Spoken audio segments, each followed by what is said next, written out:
जा बेटा, रुक जा। ही गाँव छोड़ के ना जा। हमारा के मत रोकी बाबूजी, हमरा के मत रोकी।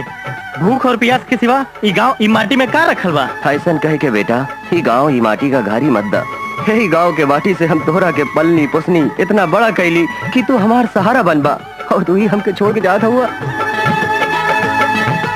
कहूँ कमाए ला चल जइहा, पेट के सवाल बा।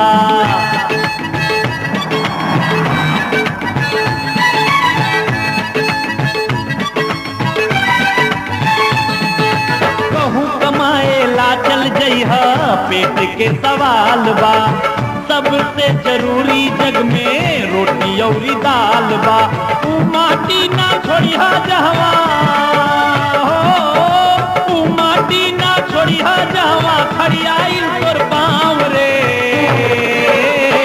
मत भूलैहा परदेसी अपन गाँव रे, मत भूलैहा परदेसी अपन गाँव रे, मत भूलैहा परदेसी अपन गाँव रे, मत भूलैहा परदेसी अपन गाँव रे।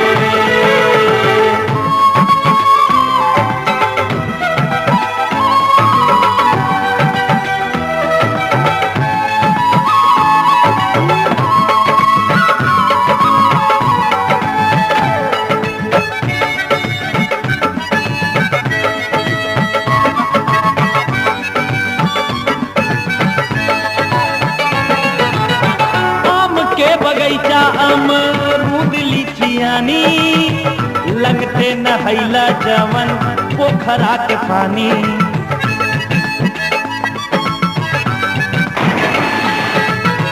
आम के बगैचा अमरूद लीचियानी, लगते नहैला जवन पोखरा के पानी। कैला पढ़ाई जौने टूटल स्कूलिया, रखिया याद अपना गाँव के मंदिलिया। मस्जिद के वो बाजत बाजा,